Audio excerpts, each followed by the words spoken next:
Hey everybody, today I'm talking about 10 games that I'm hotly anticipating in 2020. Now I've already done a most anticipated games for 2020 list, but since that list a lot more things have been announced and a lot more things have piqued my interest. I've got some games on here, I've got some expansions on here, and the list is in no particular order whatsoever, so let's get started at number 10. So at number 10 I have Tickler. Now, Tickler is currently on Kickstarter. I think it's got a short time left on it. But there's two reasons this game grabbed my attention. Number one, it has one of my favorite designers involved, who is Virginia Ogidi, who's been involved in Lorenzo Il Magnifico and the Grand Austria Hotel, which are two of my top 10 of all time games. And the second reason is that it takes 45 to 60 minutes. This is a Euro style game where you are basically harvesting these different fruits from these orchards and then turning them into jams in order to sell them for as most profit as possible. So it almost has that kind of economic feel to it. There's not a ton of information about it, and you know, I just like the theme of it. Obviously I love the designers. The artwork is very vibrant and almost like pop art like, and I just think it looks very pleasant to play. And just for a Euro game of that timestamp by a great designer like Geely, then yeah, what can go wrong? So yeah, hotly anticipating this one. That is Tickler. At number 9, I have Cora. Now, Cora is a civilization building game by Yellow Games. Now, I tend to really like Yellow Games. Everything they put out looks really nice. I always find it's very polished and finished products. So this one, being a civilization building game, it just piqued my interest. I kind of love the idea of civ games, but I normally find they're a bit too long or drawn out, a bit too involved, to the point where it's a bit kind of fiddly.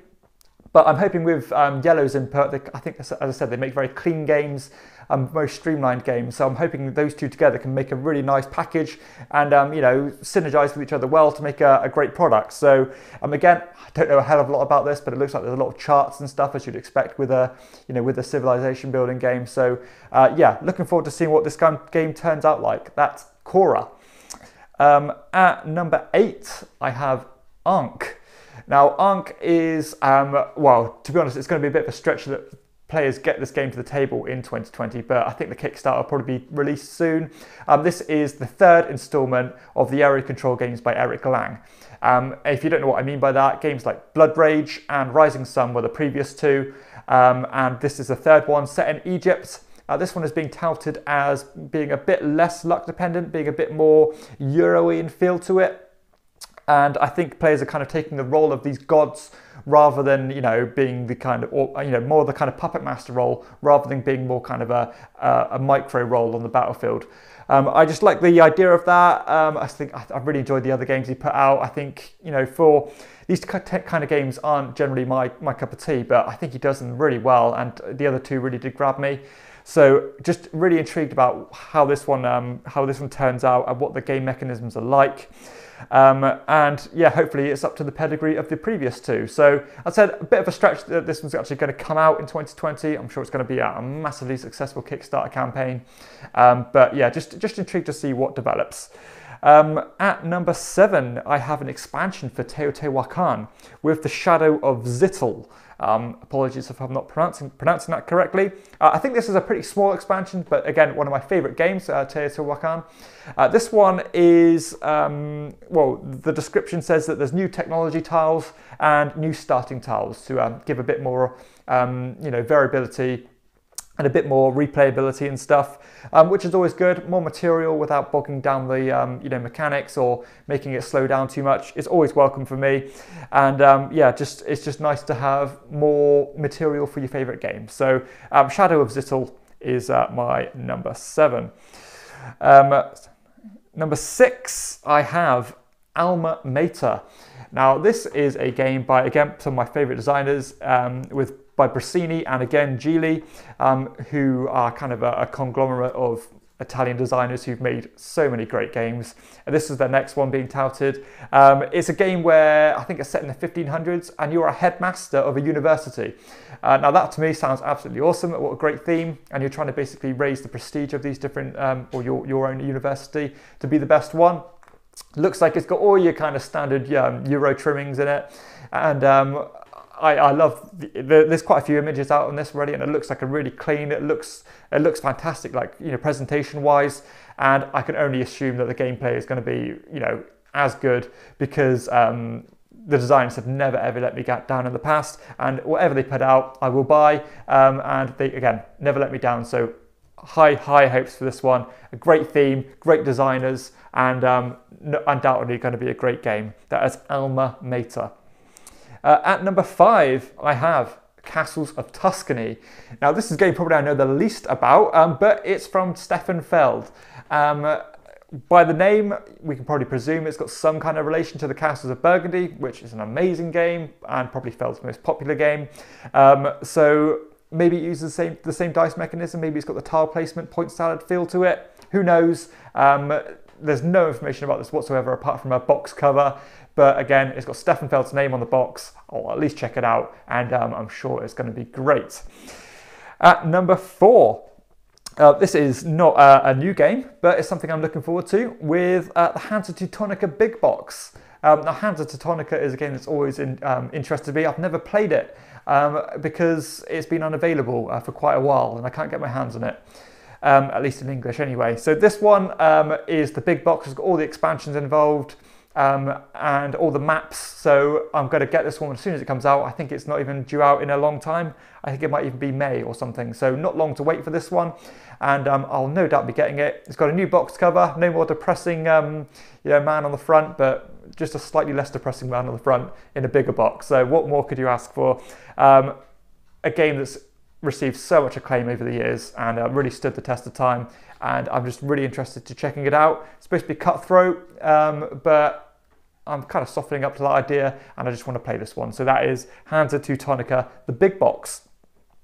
And at number 3, I have Paris. Paris is a new game by Kramer and Kiesling, who make amazing games together, and Wolfgang Kramer, one of my favourite designers again. So again, as you can probably tell by this list, a lot of this is based on reputation, which I think goes a long way in board gaming, because the best designers tend to rise to the top and go among the chaff. But this game is described as a point salad game, which is a different approach for Wolfgang Kramer and Kiesling. There's artwork out already for this one. It looks very nice. It almost has this kind of round board that looks like a rondelle. But always intrigued to see what these guys put out. They've never really steered me wrong. And I think a Kickstarter campaign is happening in a month or 2. So I'll no doubt be backing that one and hopefully get it to the table probably by the end of the year. So yeah, very interested in this one. The description on Board Game Geek sounds like it's probably a bit vague in terms of the mechanisms and stuff involved, because I think it's got everything under the kitchen sink being advertised. But as more information comes out, I'm sure it'll become more, more clear. So that's Paris at number 3. At number 2, I have a reprint with Rococo. Rococo is pretty much widely renowned as being one of the most sought after games, because it's been out of print for a long time. A lot of Eurogate gamers like me have always wanted a copy, but they can't get one because it costs you absolutely hundreds of pounds or hundreds of dollars if you're from the US. But Rococo is a game by Matthias Kramer. Again, I love all his games. This one has a theme I really like, which might be surprising to some people, but I love the kind of Baroque or the Rococo kind of era. And this game, you are basically, it's a Euro game where you are making kind of apparel, dresses and gowns and clothing for ball guests, or the higher elite of society. And I think it has an area control element to it. But this one is being reprinted by Eagle Griffin Games, who make top quality productions. Artwork by Ian O'Toole, who is an outstanding artist. And this one, the few pieces of artwork that have been released look absolutely stunning. And I think this could be one of the most beautiful games ever to come out when it does come out. It's not cheap. You can pre-order it now on the Eagle Griffin website. They're not going the Kickstarter route this year. or this time. So I think it's still available. If this game intrigues you, or if you've not heard that it's going to get a reprint, then sign up, but be prepared to part with your money because it's going to cost a pretty penny. But yeah, Rococo is a game that's been very well received over the years, and just really excited to get the new version of it with, I think it has all the expansions with it. It's got a new solo mode that comes with it, and I think it's got a new expansion that comes with it as well. So yeah, it's kind of the complete package of Rococo, a new artwork, a new kind of, a new skin to it, and I'm really excited for it. So that is Rococo. And finally, at number 1, I have the Chronicles of Crime 1400. I love Chronicles of Crime. It's a game that I would like to play a lot more than I do. But this one is taking the whole kind of that idea of using the QR codes in the app in a whole different dimension, because this one is set in the 1400s in this kind of, I don't know the way to describe it, almost like this Gothic-y, that kind of Assassin's Creed kind of vibe. I think this game has a bit more kind of a surreal element to it as well, as you kind of navigate your way through these visions and stuff. But I love that kind of time period, the whole biblical feel to it. I think it's going to be really cool. And this is part of a new kind of trilogy of games in this series called Millennium, I think. When I think there's going to be one set in the kind of future, one in this era, and I think one in like the kind of Victorian age as well. Which again, sounds awesome. I'm just so excited to see where they can go and the kind of parameters where they can push this technology, because Chronicles of Crime is amazing, and I would highly recommend anyone check it out. People kind of skeptical on the whole app integration thing, but it works so well with this game, and it adds so much more kind of dynamic moments and drama to the game. And again, the kind of old style feel to it mixed with that appeals to me perfectly. So that's just 10 more games that again, I'm hotly anticipating. I think 2020 is shaping up to be very interesting, and I'm so glad to be part of the hobby now, because again, so much stuff going on and loads to get excited about. So if you have enjoyed this quick video, please hit like and subscribe to my channel, and check out my other videos too. For everyone else, I'll see you next time on Chairman of the Board. Bye.